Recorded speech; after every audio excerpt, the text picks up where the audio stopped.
Concept of destructive criticism. Concept of destructive criticism. Destructive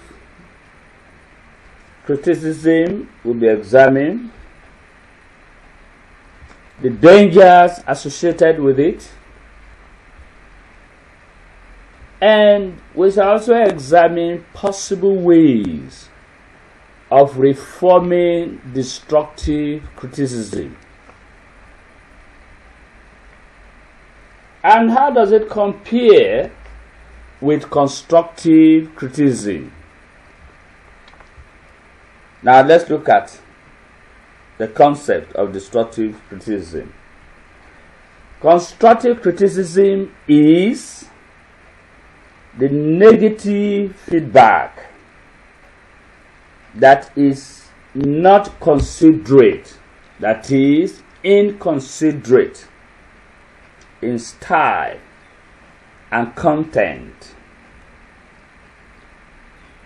which exists at the intersection of performance feedback and interpersonal mistreatment. What do we mean by destructive criticism? It is a form or a kind of negative feedback. It is not considerate. It does not take things into context, both in style, that is an approach, and the content of evaluation. It comes in as a kind of intersection of performance feedback, giving feedback over performance as compared with interpersonal mistreatment.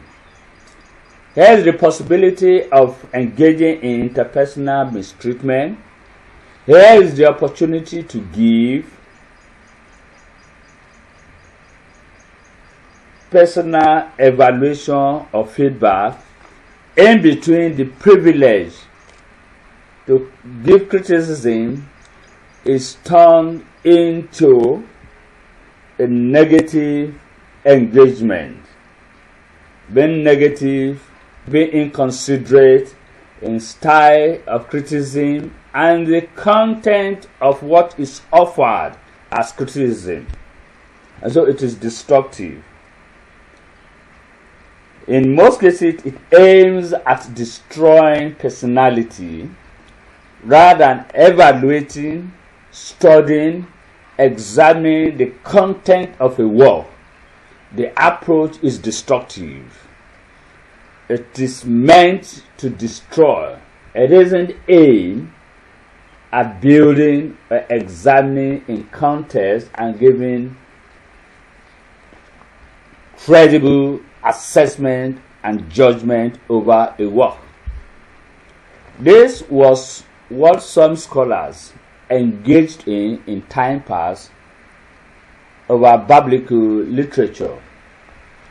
It was an attempt to destroy the essence of the Bible, but that was an example of destructive criticism. The dangers. 1. Destructive criticism will never create a real civilization and will not bring to the fore competent people among the community who really deserve praise and appreciation. In other words, engagement in destructive criticism over a work will not build nor encourage or spur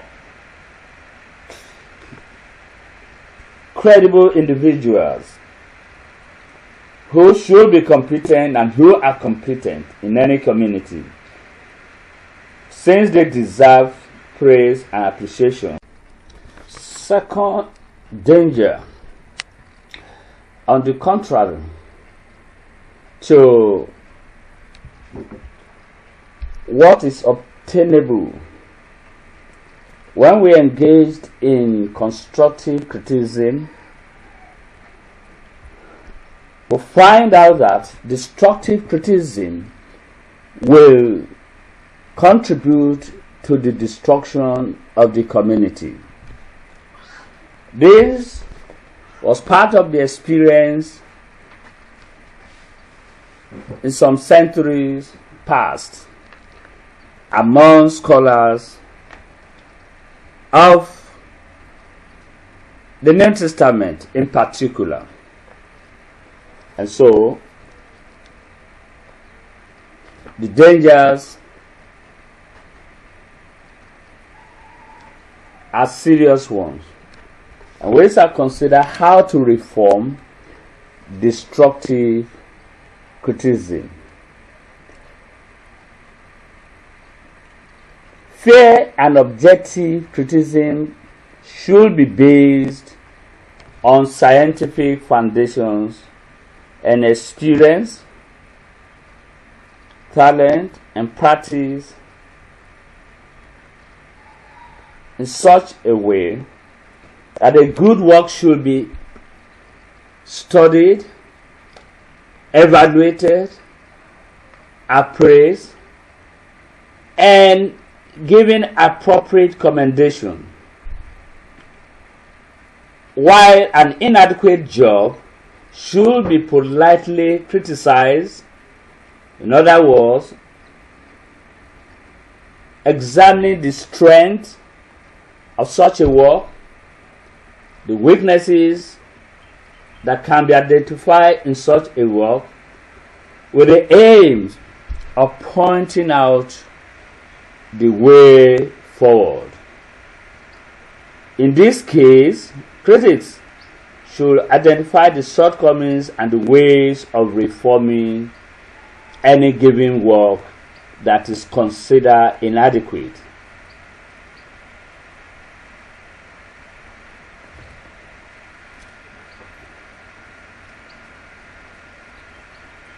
Now, a comparison of destructive criticism with constructive criticism will clearly show the following. 1. Purpose.